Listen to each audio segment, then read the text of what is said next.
18 de agosto. Espinho na carne.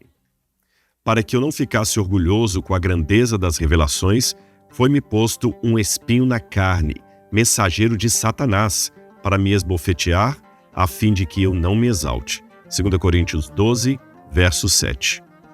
Muitos perguntam sobre o que seria esse espinho na carne mencionado por Paulo. Para uns, seria um problema emocional, espiritual ou alguma fraqueza contra a qual ele lutava sem forças para resistir.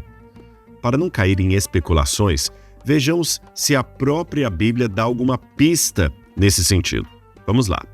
A palavra que Paulo usa para espinho pode denotar qualquer coisa pontiaguda, desde um espinho comum ou uma farpa, até uma estaca de madeira, como aquelas usadas para empalar um condenado. Por outro lado, a expressão espinho na carne lembra de perto espinho nos olhos, que aparece em Números capítulo 33, verso 55, para denotar o que aconteceria aos hebreus se não seguissem as diretrizes divinas na posse da terra prometida. Em Oséias capítulo 2, versículo 6, os espinhos novamente aparecem como um instrumento de Deus para proteção, ou seja, obstáculos que Deus coloca no caminho mau para dificultar o acesso ao pecado e incentivar o retorno daqueles que se desviaram do bem. Em outras palavras, quando estamos nos encaminhando para a perdição, os espinhos e obstáculos colocados por Deus podem ser uma bênção, pois são barreiras que o próprio Senhor coloca para impedir a nossa queda, ou pelo menos dificultá-la. Assim, pode ter sido o misterioso espinho na vida do apóstolo Paulo. Quando você vai para Gálatas, capítulo 4, versículos 13 a 15, você vê o apóstolo falando de uma enfermidade física que lhe trazia muito desconforto, e ele agradeceu o modo como foi recebido apesar dessa enfermidade física.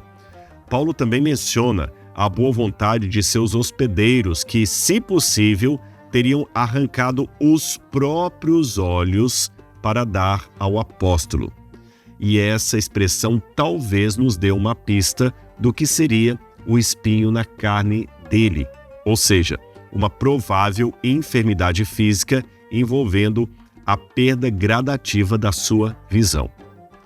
Agora, o curioso é que por 3 vezes, Paulo orou a Deus com fervor, pedindo que fosse curado. Mas a resposta foi negativa. A minha graça, diz o Senhor, é o que basta para você. Isso está em 2 Coríntios capítulo 12, versículo 9. Por que Deus não atendeu a oração tão fervorosa e sincera do seu servo? Olha, confesso que eu não sei. Mas eu estou certo de que a negativa de Deus não significa jamais uma desaprovação ou falta de bênção da parte do Altíssimo. Deus sabe aquilo que está fazendo e até aquilo que não está fazendo. Portanto, antes de reclamar dos espinhos que Deus não tira da sua vida, alegre-se por estar nas mãos do Senhor. Quem sabe, Deus está preparando você para uma grande obra, assim como fez com o apóstolo Paulo há 2000 anos. Vamos orar? Senhor, nesse momento de oração, eu coloco diante de Ti a mim, a todos os que estão orando comigo e os nossos entes queridos por nós aqui representados. Talvez, Senhor, eu esteja nesse momento orando por alguém que já perdeu a esperança, que está angustiado com os problemas da vida, com os espinhos na carne. Sejam quais forem as provações, os limites ou as dificuldades, sejam quais forem as orações que aparentemente o Senhor não nos atendeu, que possamos continuar fiéis a Ti, crendo em Ti, porque Tu sabes como será o fim desde o princípio. O Senhor conhece todas as coisas, nós não. Portanto, ó Pai, perdoa as vezes em que, na nossa estupidez, nós acabamos discutindo contigo, achando que poderíamos ensinar-te como guiar a nossa vida. Longe de nós fazer tal coisa, Pai.